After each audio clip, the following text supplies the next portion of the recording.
Hai Sobi, welcome back to our channel. Tentunya bersama Onik dalam program kesan kita kalau bukan di Temanis, teknologi masa kini dan solusi.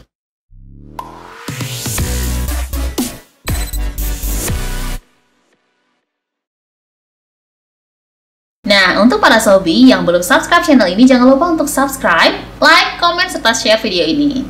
Dan tentunya nih, kita dari tim Temanis mengucapkan marhaban di Ramadan untuk para Sobi. Semoga ya ibadah kita akan berkah sampai sebulan penuh, amin. Amin. Dan tentunya nih, pada hari ini, seperti biasa, kita sudah siapkan narasumber yang luar biasa. Pada hari ini, telah hadir nih salah satu founder dari pesantren digital Al-Mujahidin. Langsung aja, Pak Didik Setiawan. Ya. Hai Pak. Baik. Assalamualaikum. Waalaikumsalam. Gimana kabarnya pada hari ini? Alhamdulillah baik-baik. Alhamdulillah. Terima kasih nih Pak sudah meluangkan waktunya Sama-sama. untuk hadir di podcast kita. Amin. Berhubung nih Bapak kan founder dari pesantren digital. Mungkin bisa dijelaskan dulu sekilas gitu. Apa sih pesantren digital? Para Sobi itu mungkin belum tahu atau belum pernah dengar. Silakan Pak. Gini Mbak, ini yang pertama, pesantren ini dulu adalah pesantren modern. Dulunya modern. Ya, modern. Jadi modern itu maksudnya adalah santri menggunakan bahasa Arab, menggunakan bahasa Inggris, seperti layaknya Gontor, pesantren Gontor. Dan anak-anak juga alhamdulillah sudah punya sudah melakukan hal itu begitu. Tetapi terus berlalunya zaman ini ternyata setelah kami berjalan-jalan ke luar negeri dan mengecek, membandingkan dengan pesantren-pesantren yang ada, ternyata memang kita tertinggal jauh. Nah, makanya alhamdulillah kita mulai tahun kemarin, setelah saya pulang dari Taiwan, saya ke Jepang, saya ke Korea, dan kemudian juga ke Australia, kemudian kita mengadopsi. Ada banyak hal yang ini menarik sekali, Mbak. Ketika saya kuliah di Cina, ini yang menarik, banyak sekali ternyata di Cina ini orang yang mampu bahasa Arab. Bentar. Bagus sekali. Bentar, Bapak dulu kuliahnya di Cina? Di Cina saya kuliah di Cina. Wah, luar biasa nih. Jadi narasumber kita ini nih Sobi kuliahnya di Cina. Di Cina ya. Jurusan di apa? HP. Saya jurusannya linguistik, ilmu bahasa. Wah, kebahasaan ya. Kebetulan saya kuliah di HP Normal University. Wah, susah kali ngucapin itu Pak. Lumayan ya. Kalau nggak lihat tulisannya kayaknya Oni nggak bisa ngucapin. Rumit nih. Iya, harus lihat tulisannya. Betul ya. Itu 3 jam dari Beijing dengan pakai kereta. Oh, 3 jam ya? Dari Beijing. Kemudian, Alhamdulillah. Saya di sana. Kemudian saya meneliti bagaimana lab-lab bahasa, karena ternyata mereka ini punya jurusan banyak jurusan bahasa. Jadi universitas bahasa asing. Jadi mereka mempunyai bahkan ratusan bahasa. Wow. Nah, dan yang indah sekali, mereka ini mendalami bahasa Arab gitu loh. Jadi yang kadang-kadang saya melihat di sini itu menarik ya. Jadi pondok Gontor dan sebagainya ternyata biasa saja di sana, bahkan luar biasa lebih daripada kita. Ternyata setelah ada studi banding baru kelihatan gitu ya. Bahwa mereka ternyata seriusan, dan orang Cina ini memang sangat serius. Ya, mereka itu terkenal dengan apa ya? Kegigihannya. Betul, begitu ya. Ya, makanya mungkin ada sebuah ungkapan ya, ini bukan hadis tapi betul ilmu walau bisin ya, turutlah ilmu walaupun sampai ke negeri Cina. Karena memang ini mutiara-mutiara yang menarik. Jadi saya kagumi adalah bagaimana mereka ini mempelajari bahasa Arab dengan sungguh-sungguh. Bahasa Arabnya apa ya? Dan seriusan, tidak seperti kita ini. Jadi kita kadang-kadang masih satu kitab belum selesai sudah mau menikah dan lain sebagainya, habislah itu. Kurang menseriusi. Subhanallah lah. Bahkan ketika saya selesai dari HP, saya ke Guangzhou, itu saya ingin menjadi seorang penerjemah. Penerjemah di situ, karena di sana penjualan internasional. Ya, orang-orang dari Mesir, dari Pakistan, semua mereka berjualan di sana. Penerjemah dalam bahasa apa, Pak? Dalam bahasa Mandarin ke bahasa Arab. Mandarin ke bahasa Arab. Iya, karena mereka di sana sedikit sekali orang yang bisa itu, jadi kadang-kadang kekurangan. Maka saya mencoba untuk datang ke sana untuk mencoba ikutlah partisipasi begitu. Setelah saya bertanya, itu ternyata memang di sana menggunakan bahasa itu. Sehingga, alasannya kenapa? Bukan karena pedagang-pedagang ini orang Arab yang mereka meminjam ruko-ruko untuk bisnis mereka. sehingga mereka juga pakai bahasa Arab gitu. Jadi menarik sekali. Oh begitu. Betul. Kemudian Bapak jadi penerjemah di sana? Saya mencoba jadi penerjemah. Saya 6 bulan di sana. 6 bulan. Kemudian saya pada waktu saya pulang, kemudian saya tadi terinspirasi. Kemudian saya alhamdulillah diamanati untuk mengembangkan pesantren ini. Makanya kita mulai tahun kemarin kita sudah mulai kerjasama dengan pihak Taiwan, yaitu di bidang smart class. Bagaimana membuat kelas ini bisa lebih interaktif ya. Oke. Paperless ya, artinya tidak menggunakan kertas lagi. Nah, tapi semua sudah digital gitu, makanya kita namakan ini jadinya pesantren digital Al-Mujahidin. Oke, tadi Bapak menyebutkan kalau Bapak tuh sebelumnya udah ke Cina, ke Jepang. Betul. Nah, tadi kan di Cina tuh dapat hasilnya itu. Waktu ke Jepang apa yang Bapak temukan yang membedakan dengan pendidikan di sini?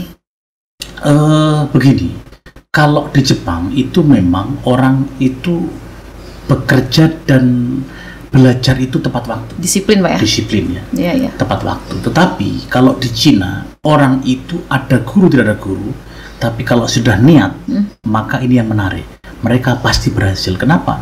Karena mereka ketika kuliah itu ada guru nggak ada guru, jam 8 masuk kelas. Wah. Jam 11 mereka keluar, mereka makan siang. Jam 2 masuk kelas lagi. Sore baru pulang. Ini mereka terus. Jadi kita ini mau apa ya? Kompetisi kesulitan saya lihat. Terlalu jauh ya Pak ya? Terlalu jauh. Kita mau apa ya? Sekarang mau menghimpit apapun, membuat sebuah isu apapun, kesulitan sekali. Nah makanya saya lebih senang di Cina. Kenapa? Karena secara kultural dekat dengan kita. Artinya begini, bahwa kita say hello ya. Kita semuanya di kereta, naik kereta itu kadang-kadang, hey kamu dari mana? Itu pasti mereka bertanya. Mereka demikian juga? Iya pasti, jadi ada. Tapi kalau Jepang tidak. Gitu tapi kalau Jepang itu kita naik kereta itu diam saja, tidak ada. Bahkan ketika kita tanya, mereka bilang itazura nanti. Apa itazura itu artinya oknum yang mungkin nanti jahil dengan kita, berbuat memaksa kita atau berbagai macam, itu kurang bagus lah. Berpikiran negatif gitu, ya? Ya, jadi artinya mungkin kekerasan dan sebagainya. Makanya mereka tidak pernah mengenal orang yang tidak pernah dikenal. Oke, paham. Jadi mereka nggak mau tahu urusannya itu. Gitu. Jadi lebih condong ke Cina? Saya lebih suka ke Cina karena sama seperti kita, tetapi tadi saya terus terang semangat mereka ini yang perlu kita tiru gitu. Makanya saya bilang tadi, kenapa perlu belajar ke Cina lah ya? Coba kita lihat apa. Ternyata memang semangat yang sulit sekali apa kita tanding. Iya. Berarti apa yang selama ini kita dengar untuk menuntut ilmu ke Cina itu bukan hanya sekedar kata-kata gitu Pak ya? Betul, ada survei, ada dasar. Sangat dan rupanya emang kayak bisa dibilang negara yang penuh dengan ilmu begitu ya? Penuh dengan ilmu. Saya pun terus terang ketika di sana Jumatan juga seperti biasa. Iya. Toleransinya berarti lumayan juga bagus. Ada pengajian, kita juga bisa ikut pengajian. Luar biasa. Sangat luar biasa sekali. Jadi berapa lama Bapak di Cina menjalankan kuliah? Saya 3 tahun di sana. 3 tahun menyelesaikan studi ya? Iya. Wah, berarti ini strata berapa Pak waktu di Cina? Waktu di strata 2. Wah. S1-nya di mana? S1 saya di Unpad Pajajaran. Saya kemudian mengambil sastra Jepang. Ini menariknya begini, kenapa dari sekian itu ngambil sastra Jepang? Iya, sastra Jepang. Tapi tembusnya di Cina? Saya pertama kali kuliahnya saya malah dulu ke Jepang pertama, S2 di Jepang. Sempat di Jepang? Sempat di Jepang. Kemudian saya kurang suka, kurang saya nyaman balik, ya? Nyaman.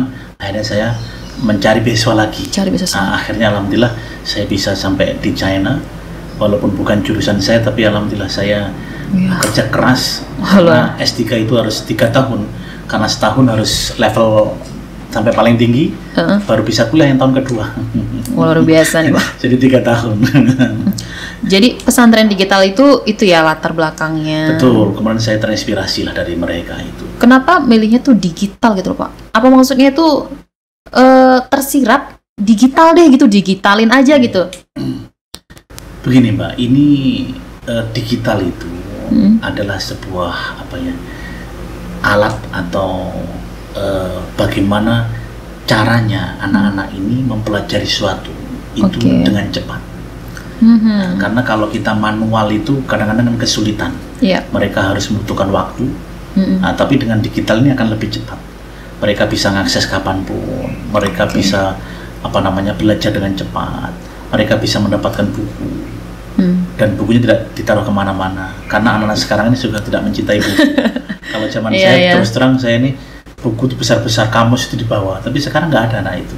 Iya benar-benar. Sudah memakai seperti itu. Jadi makanya ini saya rubah biar tidak ada paperless ya. Paperless itu artinya tidak menggunakan kertas dan sebagainya. Mereka bisa download, mereka bisa menikmati belajar cepat. Semua mata pelajaran itu nanti ada di internet. Oke. Iya, dan digital. Iya, mengikuti era 4.0 sekarang ya. Betul. Nah, jadi memang pesantren digital ini terbersihnya itu karena maksudnya terinspirasi, Bapak itu terinspirasi karena memang berpikir digital itu memudahkan gitu ya. Memudahkan, pasti. Karena memudahkan. Ibarat kata tuh mencari-cari metode mengajar yang efektif dan timbullah digital nih kayaknya yang tepat gitu ya. Betul, itu sangat tepat sekali. Oke, kita beralih ke ini, pesantren digital Bapak yang Bapak sebutkan yang berjalan mulai dari tahun lalu ya. Ya, kita mulai tahun kemarin dari modern sekarang menjadi digital. Maka kita sudah izinkan sekarang ke Kemenak untuk menjadi pesantren digital. Makanya kita semoga dipatenkan gitu ya namanya. Keinginan saya nanti Kemenak juga melihat juga gitu ya. Yep. Jadi mungkin nanti semoga bisa menjadi percontohan ini. Bisa menginspirasi tempat-tempat lain juga. Betul. Benar-benar. Mudah-mudahan Pak ya, amin ya. Amin. Oke, mungkin bisa disebutkan apa sih bedanya pesantren digital ini, punya keunggulan apa dibanding dengan pesantren yang lain? Ya, begini Mbak. Pertama, pesantren digital itu belajarnya sudah tidak monoton di kelas. Nah, jadi mereka itu bisa mengakses, tetapi mereka harus tepat waktu. Jadi kalau seumpamanya mereka harus istilahnya mempelajari suatu ilmu, itu mereka punya jadwal saja di kelas. Oke. Nah, kemudian guru itu nanti hanya sebagai mediator. Jadi guru hanya di kantor. Ketika ada kesulitan, mereka nanti baru datang ke guru untuk meminta keterangan, diterangkan seperti apa sampai mereka memahami. Karena setiap buku yang ada di internet ini semuanya berpola yaitu praktek. Praktek apa ya? Jadi semuanya ada satu kaidah atau aturan kebahasaan. Nah itu nanti semuanya mereka belajar satu poin ada 10 soal. Nah, jadi soal harus dikerjakan karena intinya ada di soal dan langsung diupload. Jadi guru pada waktu langsung melihat bahwa berapa nilainya. Lebih praktis ya Pak ya? Lebih praktis pastinya. Nah ini memang mereka seperti itu keinginannya kita ini untuk bisa merubah dari pondok pesantren yang kemarin modern, yang hanya serba manual, tapi sekarang sudah mulai kita untuk digital ini yang paling inti. Kemudian guru juga bisa melihat apa yang dikerjakan anak-anak. Karena bisa memantau gitu ya Pak? Bisa memantau. Jadi nanti di dalam di dalam smart classroom itu ada satu kotak-kotak begitu. Nanti ada nama, mata pelajaran apa yang diambil, kemudian nanti hari apa, jam berapa dan sebagainya sampai tanda tangan. Jadi dia kelihatan. Oh dia sekarang lagi listening. Dia listening sendiri. Nanti kalau dia semuanya istilahnya tidak mampu, dia datang ke guru untuk meminta advice. Aduh ini Pak Bu, saya kok sulit sekali ini belajar ini. Iya paham. Berarti ini akan membuat menumbuhkan karakter siswa yang inisiatif gitu, lebih inisiatif dan studi center juga. Jadi juga membuat melatih para siswa ini supaya berani bertanya. Betul. Terus mencoba mencari penyelesaian lah seperti itu dengan bertanya sama guru. Betul. Ini suatu hal yang baru dan luar biasa sih Pak. Insyaallah. Kemudian apalagi tuh selain di digitalnya? Ya, nanti yang kedua, karena kita sekarang untuk teknologi Mbak ya, kita lagi persiapan. Karena untuk smart classroom pertama kita harus mendesain dulu kelasnya. Nah, nanti semoga bisa saya lihatkan kalau sudah ini karena sudah mulai melihat. Jadi kelas itu dicek dulu. Anak-anak kira-kira siapa itu?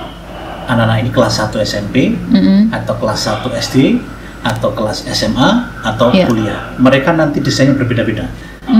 Jadi bagaimana anak-anak juga mempelajari itu. Yang kedua, mereka bukan ada kursi kemudian ada berapa orang tetapi kita akan lihat anak-anak bisa nggak semuanya dengan satu kelas ini, satu meja ini ada 4 orang, bisa apa tidak? Karena memungkinkan untuk diskusi, karena memang di dalam kurikulum 2013 itu semua diskusi. Jadi bagaimana anak-anak bisa interaksi, begitu maksudnya kan? Agar kritis, gitu ya, mampu untuk melihat sesuatu, mengkritik dan sebagainya. Nah itu yang kita lakukan sekarang ini. Udah 2 nih keunggulan ya Pak, masih lagi nih. Ya betul. Terus begini Mbak, kita untuk keunggulan ini ada 3. Yang pertama keunggulannya itu kita pesantren untuk mengembangkan tahfidzul Quran. Tahfidz Quran ya Pak ya. Kenapa? Karena sebagian besar pesantren ini tidak mengajarkan ilmu bahasa Arab. Sebagian besarnya? Ya, jadi mereka hanya ngafal saja. Padahal Quran itu hanya dihafal, Tetapi Quran ini harus mengerti bahasa Arab, mengerti nahwu, mengerti sorof, mengerti balaghah, mengerti mantik dan sebagainya. Ilmu-ilmu yang menelatar belakangi mereka bisa memahami ini. Nah, kenyataannya mereka sekarang enggak. Semua mereka hanya ngafal. Habis ngafal nanti untuk apa nggak tahu. Nah, ini menjadi permasalahan sekarang. Makanya kita mulai menggunakan, yaitu anak-anak itu belajar menghafal, kemudian mereka harus mampu untuk terjemah lafziyah. Terjemah. Harus bisa terjemah lafziyah, terjemah perkata. Nah, kemudian juga mampu untuk memahami bahasa Arab. Agar Al-Quran ini bisa dimanfaatkan dengan sebenar-benarnya. Ini yang pertama. Yang kedua, itu nanti adalah baca kitab kuning. Kalau dulu saya di pesantren lama, Mbak. Jadi kalau soalnya satu kitab itu bisa 3 tahun. 3 tahun ya, Pak ya? Tahun pertama ngafal puisi-puisinya, tenatumnya. Tahun kedua nanti baru memahami dikit-dikit. Tahun ketiga mungkin sudah lumayan. Nah, sekarang ini saya buat namanya kitab Al-Anhar.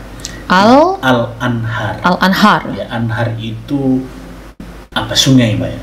Jadi biar otak ini nggak puter-puter, tetapi bisa mengalir sebenarnya, dinamis juga, mudah, dinamis dan sebagainya lah.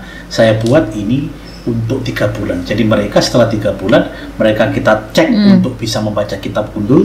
Nah, ini insya Allah mereka akan lebih baik dan lebih cepat dengan menggunakan metode Al-Anhar ini. Wah, luar biasa nih, Pak. Dan ini sudah kita praktekkan mulai 2 tahun lalu. Saya lagi cek untuk bagaimana hasilnya seperti apa. Ya, seperti hari ini tadi kita ada lomba pidato bahasa Arab.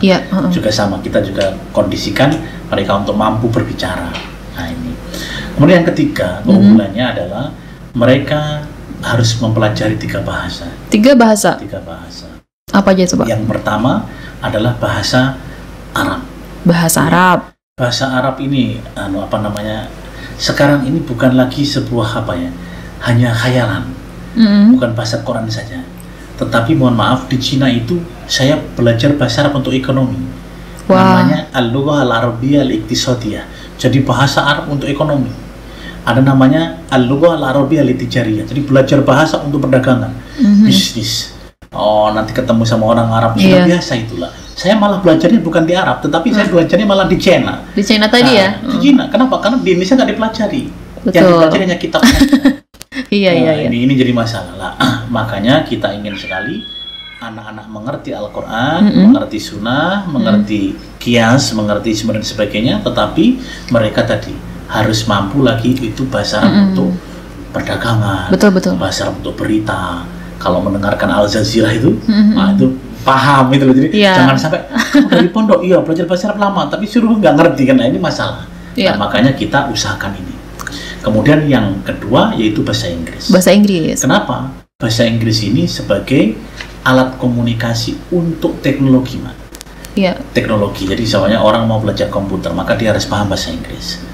Nah, sehingga anak-anak kita kalau ingin mempelajari teknologi, mereka harus mampu bahasa Inggris. Begitu. Ya, dan saya yang ketiga ingin sekali anak-anak yang mereka tidak mau jadi pegawai negeri, mereka harus mahir bahasa China.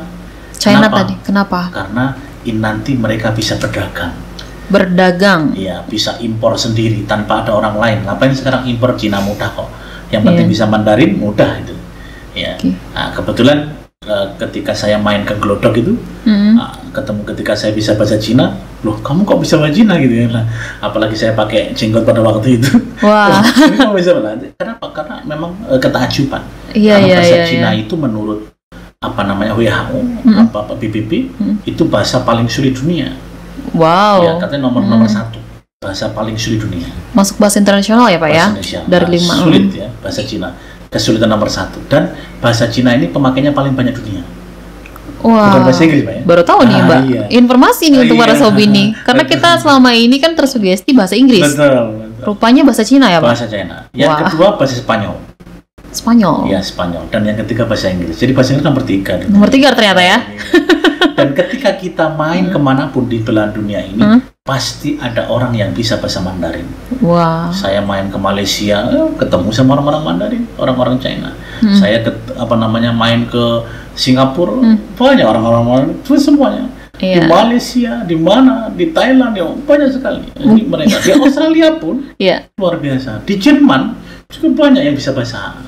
Dan itu sudah terbukti ya Pak ya? Terbukti sangat luar biasa. Karena Bapak melihat sendiri. Iya, kita akan praktek ya. Iya, itu sangat menarik sekali. Makanya bagaimana anak-anak ini kalau tidak mau menjadi pegawai negeri, tidak mau menjadi seorang pekerja, maka wajib untuk bahasa Mandarin. Kita bisa kasih alternatif gitu ya Pak ya? Betul. Mungkin bisa nih Bapak sedikit ngomong bahasa Cinanya gitu kan, biar sobi itu kan penasaran gitu kan. Gitu secara ya. bahasa dunia yang paling susah kan ya Pak ya, menurut WHO. Betul. Baru tahu nih unik nih. Coba Pak sedikit. Pak. Mungkin saya kenalan aja ini ya. Boleh. 该我介绍一下，我叫迪迪克，我的中文名字是狄宏文，我是班王人，现在我在收录。很高兴认识你们。Oke, wah, berasa abis ini kayak abis nonton ini loh. Apa film-film Mandarin itu loh Pak? Apa itu yang Ip Man itu? Oh Ip Man ya. Oh ini sangat. Kalau ini kepraktekin nggak enak banget didengarin. Ya jadi bahasa Cina yang menarik ya Pak ya. Jadi memang sudah Bapak praktekkan dan sudah sering berkomunikasi menggunakan bahasa Cina. Tadi itu Bapak menyebut ada 3 bahasa. Bahasa Arab, Inggris untuk perdagangan, untuk bahasa untuk memahami Islam. Tadi ya memahami Quran.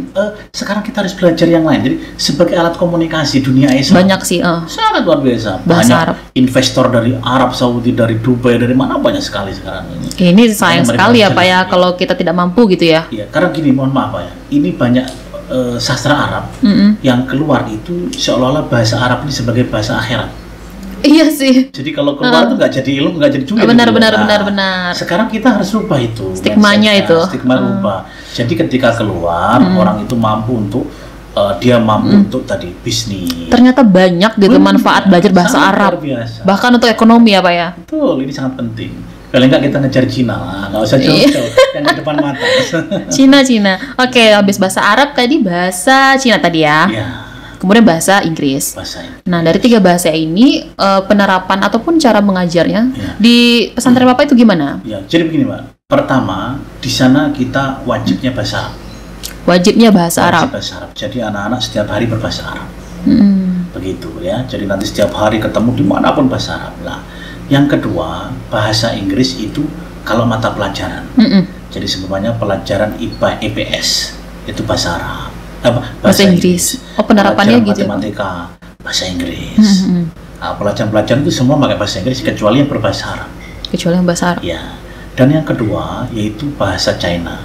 Kalau bahasa China itu kita gunakan ketika situasi-situasi tertentu. Ya, tertentu contohnya seumpamanya pas ada gurunya dalam kelas. Kemudian kita juga kadang-kadang punya native speaker. Native speaker dari China. Kenapa? Karena kita digratisi dari China. Jadi pemerintah Cina yang memberikan gaji kepada mereka, mereka dikirim ke sini dan kita bisa menggunakan mereka. Itu memanfaatkan mereka. Prosesnya kok bisa gitu loh Pak? Dulu saya dibiayai oleh Hanpan namanya.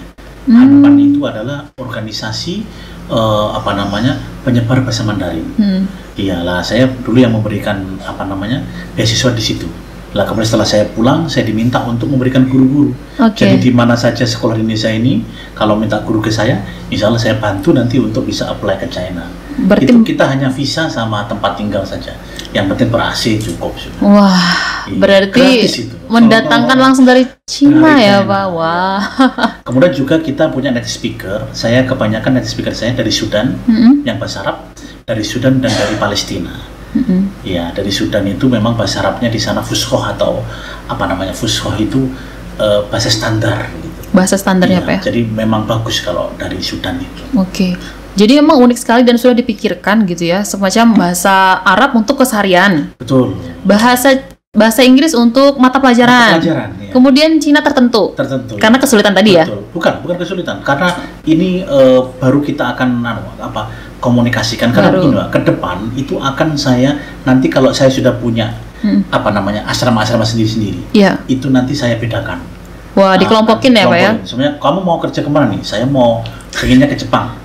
Berarti bahasa Jepang dia. Wah. Arab, Jepang, Inggris selesai. Tapi nanti ada yang pengennya ke Taiwan. Maka nanti bahasa Mandarin sebagai pokoknya. Oke. Nah, nanti ke depan begitu. Cuma sekarang masih seperti ini. Berarti ada langkah panjang untuk jangka panjang gitu ya Pak ya? Pasti. Ya, dan itu konkret. Karena Luar biasa. saya pingin sekali nanti anak-anak tidak sekolah di sini lagi. Mereka bisa kuliah ke sana. Kenapa? Karena kuliah di Taiwan, ya, kuliah di Cina, di Korea dan sebagainya, itu mereka bisa kuliah sambil bekerja.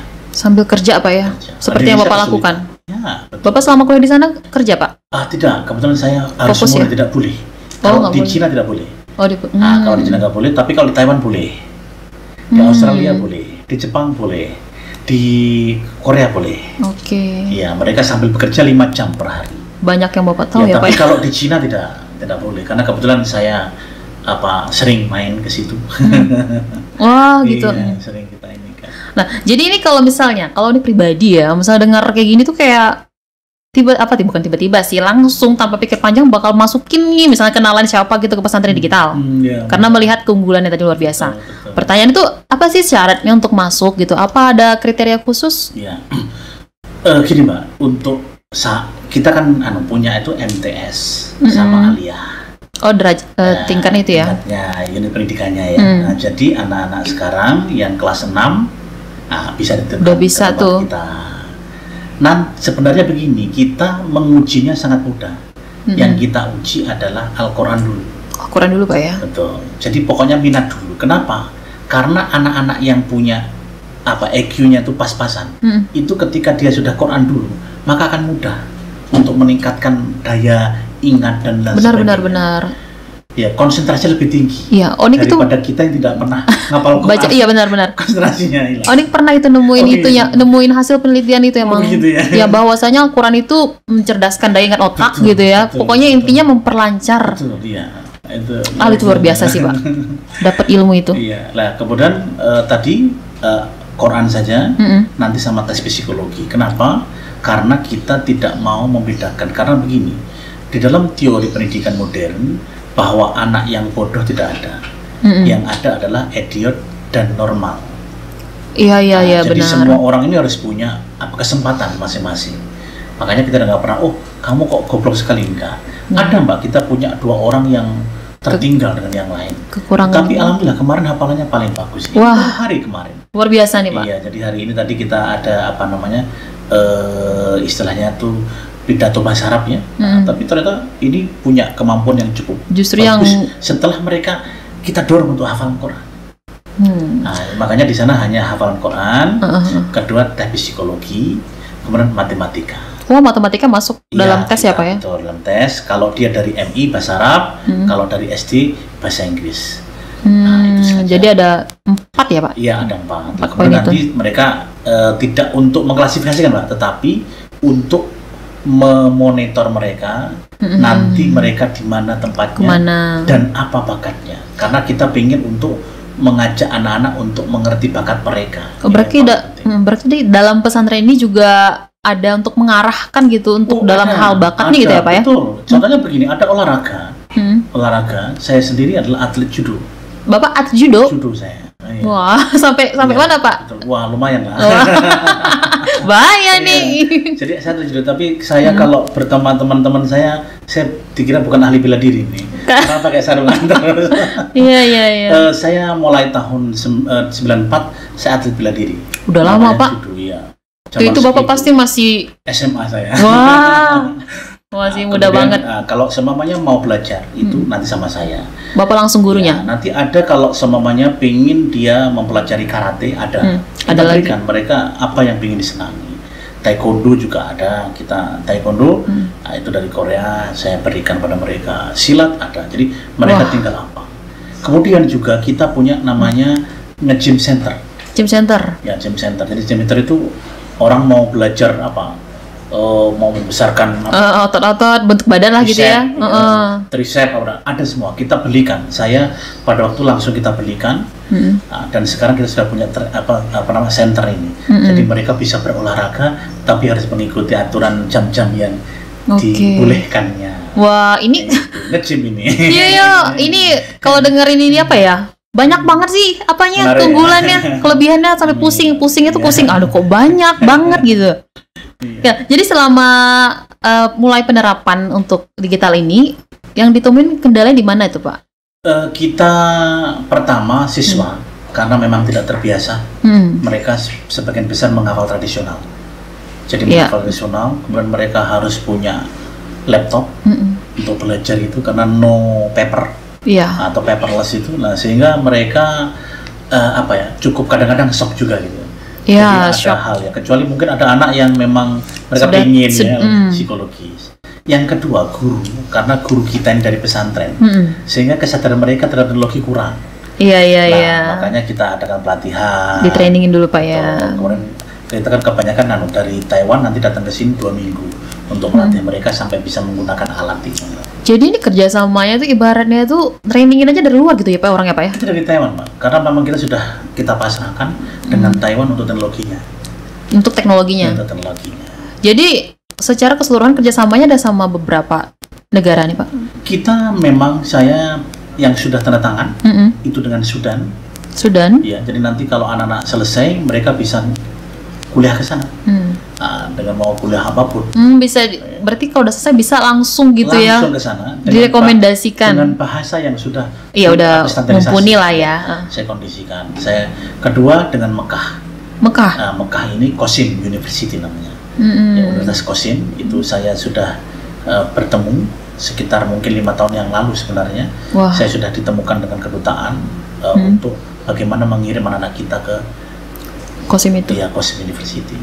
Kemudian juga Taiwan, kita kerjasama mungkin dengan 50 universitas Pak. 50? Wah, ngeri ya. Banyak banget Pak. Aduh, pusing saya. Sampai kita tidak bikin apa, karena saya belum punya anak, sehingga sampai hari ini kita belum bisa ngirim. Karena kita sebagian besar baru MTS ya. Dan Aliyah baru tahun ini kita buka. Iya, diadakan ya. Diadakan kita buka sekarang untuk izin ini, makanya sungguh luar biasa ini. Luar biasa Bang. Luar biasa. Mengenai biaya masuknya gimana tuh Pak? Kalau masuk kita sebenarnya murah Pak. Murah ya? Jadi murah sekali kita ini mohon maaf Pak ya, di Solo itu ada pesantren tahfidz yang masuknya 18 juta. Iya. 18 juta. 18 juta. Saya berpikir bukan apa-apa karena kita juga membantu. Niatnya. Makanya kita sangat semua di bawah 10 lah. Kalau bisa tuh ditekan banget budgetnya. Kita paling 6 sampai 10 itu untuk awal saja. Biasanya untuk kitab, karena kitab itu kalau biasanya 1 juta rupiah. Nanti ada baju olahraga dan sebagainya. Nah, kemudian juga kita biasanya masuk nanti ada namanya orientasi biar mengenal mereka menggunakan. Karena begini, karena di sana tidurnya kita tidak di bawah lagi. Di mana Pak? Tapi tidurnya sudah memakai ranjang-ranjang. Ranjang-ranjang. Ya. Kemudian juga sudah semuanya ada istilah itu kipas angin. Fasilitasnya lengkap ya. Dan semua serba CCTV. Mulai dari depan sampai belakang CCTV. Jadi anak-anak terkontrol semua. Jam 10 malam belum tidur siapa kita tahu. Jadi tinggal depan saya ke kamar saya selesai. Karena nanti tinggal biasanya guru saya minta untuk mengajak mereka ngobrol kenapa kok tidak tidur dan sebagainya. Berarti masalah biaya terjangkau Pak ya? Terjangkau sekali. Alhamdulillah. Dan juga insya Allah kita beasiswa bagi yang mereka membutuhkan. Ingin, tetapi mungkin dananya insya Allah kita siap untuk menerima. Pokoknya lebih ke ini ya, tujuan dari pesantren ini kan untuk membantu pendidikan. Betul. Mencetak anak-anak yang luar biasa. Betul. Luar biasa. Di mana lokasinya nih Pak? Lokasinya itu di Solo, Mbak. Di Solo tepatnya di mana, Pak? Jadi kalau mau ke sana, nanti cari dulu rumahnya Pak Jokowi di mana. Wah. Karena tetangganya. Saya itu Pak Jokowi itu ada di sebelah selatan. Nah, saya ada di sebelah utara. Jadi cuma beda saja. Kalau desanya juga beda ya. Jadi kalau tempat saya namanya Banyuanyar. Kalau tempat beliau berbeda lagi. Jadi, kita ada di Banyuanyar. Banyuanyar, ya. Kita di di daerah Pak Jokowi, jadi dekat dengan Pak Jokowi. Pokoknya dekat sama mantan wali Solo. Iya betul. Mantan ya Pak? Iya kan sekarang presiden Pak. Anaknya juga sekarang menjadi wali. Iya. Jadi wali kota juga ini. Iya. Si Gibran-nya. Untuk akses ini deh, apa mungkin punya akun Pak pesantrennya? Ada nggak Instagram atau apa gitu? Ada. Nanti Pak? Gini aja. Dicantumin di bawah. Ya nanti Instagramnya Al Mujahidin Solo. Karena Al Mujahidin ini ada di Kalimantan juga, Pak. Iya, ada cabang ya. Makanya kita bukan cabang. Namanya sama. Berbeda, nama sama. Oh, namanya aja yang sama. Al Mujahidin, makanya nanti harus diberi Solo atau Surakarta. Oke. Al Mujahidin Surakarta. Nah, itu ya nama akun ya Pak ya? ya nama akun. Hampir semuanya sama. Kita apa namanya? Facebook juga sama, Al Mujahidin juga. Iya. Kemudian TV YouTube itu kita cuma namanya Mubaska TV. Oh, Bapak punya channel juga? Iya, channel. Yaitu namanya Mubaska TV. Oke. Ya bisa cuma cerita-cerita pendek. Cerita pendek. Dalam pondok seperti apa? Luar biasa. Kalau untuk Bapak kan tadi ini kayaknya udah sering jalan-jalan ke luar negeri gitu ya? Iya. Untuk bahasa deh, Bapak nguasain berapa sih? Oh iya. Begini Mbak, saya itu dulu sebenarnya pengen sekali. Gini, saya ketika selesai dari pesantren, saya sebenarnya harusnya ke Mesir. Oke. Tetapi saya tidak saya ambil. Kenapa Pak? Saya pada waktu itu ingin sekali melihatkan bahwa untuk mengerti agama dan tafsir tidak perlu ke Mesir. Begitu. Tapi saya ingin dulu dakwah ke Jepang. Dakwah? Ya, kebetulan kakek saya Jepang. Kakek Bapak Jepang? Iya, yang laki-laki. Nah, sehingga motif saya pertama kali karena memang Jepang. Makanya saya masuk Jepang. Nah, mbah saya itu namanya Hiroko.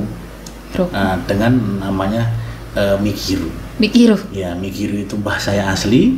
Kemudian Hiroko itu Bude ya, kalau di Jawa itu namanya Bude. Nah, kebetulan saya masuk di Unpad, saya ingin mencari keluarga yang di sana. Tapi ternyata setelah perjalanan, ini ternyata saya kurang mencintai bahasa Jepang. Oke. Begitu. Jadi, akhirnya saya ternyata lebih mencintai bahasa Mandarin. Iya. Nah, makanya saya belajar Jepang, dan saya di pesantren memang sudah setiap hari saya memakai bahasa Arab. Ya, selama 6 tahun. 6 tahun lama loh. Dan kemudian juga bahasa Inggris karena memang two languages ya. Iya. Kalau di pesantren itu mesti two languages, Arabic, English. Nah, kemudian alhamdulillah saya masuk Jepang. Masuk Jepang, kemudian saya masuk Mandarin. Jadinya total wah lumayan nih gitu. Mandarin lah. Akhirnya setelah saya belajar Mandarin, saya mendapatkan beasiswa berkat dari Korea. Dari Korea. Akhirnya saya mempelajari bahasa Korea di Korea. Iya, setahun saya di Korea, kemudian saya saya belajar bahasa Korea. Setahun? Ya, saya mendapatkan beasiswa di sana. Annyeonghaseyo. Nggak ngerti ya ini mah, karena drama aja. Oke, jadi ada bahasa Arab, bahasa Inggris, bahasa Cina, Korea, dan Jepang. Jepang, iya. Ada 5 bahasa nih Pak? Iya, betul. Itu. Nah, kemudian ya sambil kita berjalan, alhamdulillah, kebetulan saya memang mencintai ini. Makanya saya menggunakan metode saya. Iya. Begini Pak, saya dulu sampai sarjana, itu saya terus terang belum bisa bahasa dengan baik. Oke. Ya, kenapa? Masih bingung. Bingung ya? Bingung. Akhirnya saya setelah selesai, itu setelah 4 tahun, itu baru mengerti bahasa betul. Oke. Setelah 4 tahun? Setelah 4 tahun. Saya belajar bahasa Inggris, saya teliti betul. Saya berteman dengan anak-anak jurusan bahasa Inggris. Saya punya profesor-profesor bahasa Inggris, saya berdiskusi dengan mereka. Oke. Sehingga saya mengoleksi buku-buku. Mulai sampai kalau jurusan bahasa Inggris masih tahu, namanya Raymond Murphy. Oh iya, benar sekali Pak. Punya satu legend dua, itu Pak. Legend ya. Ada yang nanti ada namanya Advance. Iya. Itu ada namanya Martin Wing. Iya. Saya beli semua itu. Kemudian ada lagi namanya Betty Azar. Iya. Satu saya beli semua buku sampai Marcella Frank. Saya kaji semua itu. Wow. Tetapi dengan kebodohan saya sangat bodoh, nggak ngerti bahasa Inggris. Saya kaji sampai saya punya suatu buku yang menarik, namanya Comprehensive English Grammar. Iya. Itulah dari situlah saya mulai menghayati tentang bahasa Inggris ini. Okay. Akhirnya saya punya pola. Maka ketika belajar bahasa Inggris saya cuma mengajarkan 2 pola. Oke. 2 pola ini saya beri namanya Lidi Magic. Lidi Magic. Lidi Magic. Lidi apa nih Pak? Lidi itu ya nama saya dan nama dulu teman saya ketika saya di Cina. Berarti formulanya dirancang berdua. Iya. Saya rancang, kemudian saya punya gambaran bagaimana mengajarkan hanya dengan 2. Okay. Yang pertama Lidi Magic 1 itu subject and verb. Kemudian yang kedua subject, be, and non-verb. Oke. Mau dilihat apapun, mau lihat seperti apapun, pasti cuma 2 ini, nggak ada yang lain. Pola kalimat ya Pak ya? Betul, pola kalimat, cuma 2. Makanya namanya Lidi Magic. di untuk damage. bahasa Inggris. Oke, untuk Arab bahasa dengan Inggris. namanya Al-Anhar. Oke. Jadi emang luar biasa nih ya Sobi ya. Jadi tuh kayaknya Onik sendiri tuh kayak tiba-tiba langsung ngefans gitu sama bapak gitu loh. saking luar biasa sih. Dan gak kerasa kita langsung masuk aja ke segmen Tuti, tutorial dan tips.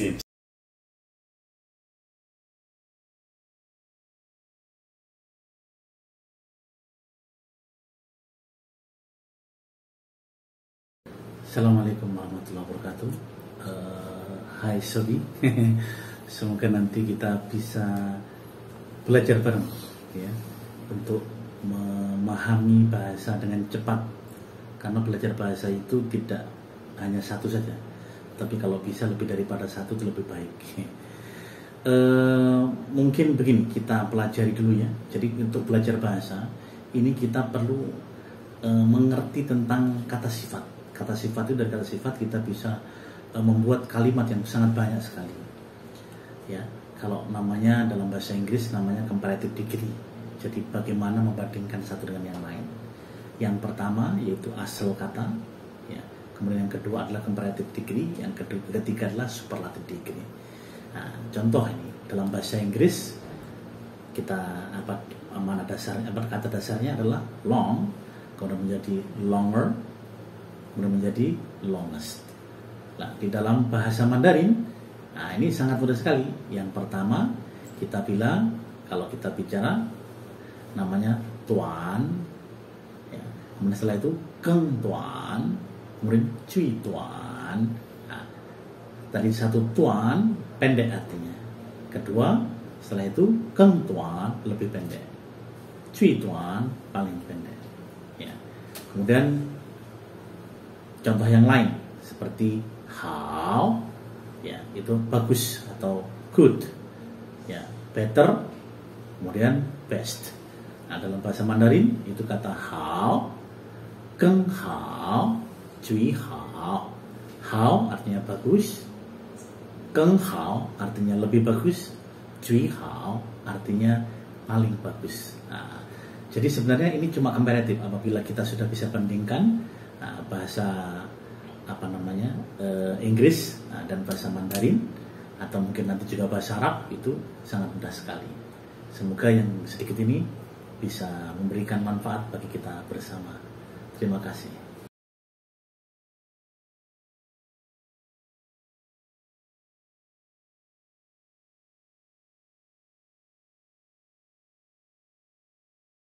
Oke baik Pak, perbincangan kita sudah sangat banyak sekali ini. Tentunya juga Sobi juga di sana, Sobat Karib, sapaan kita. Terima kasih.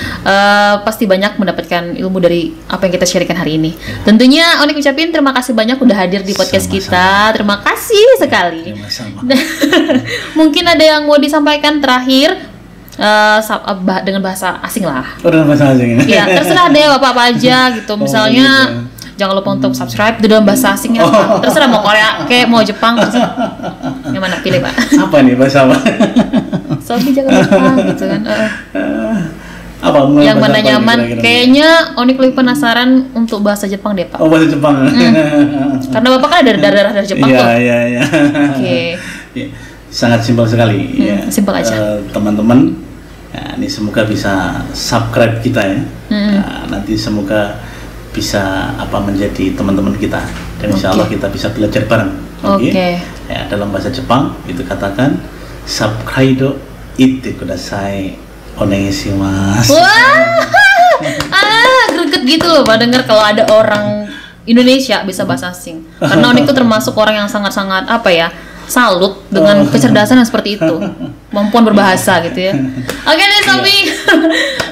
Pokoknya menarik sekali perbincangan kita pada hari ini ya. Dan tentunya nih Onik ucapin thank you banget buat kamu yang udah nonton video ini. See you the next week dan bye bye.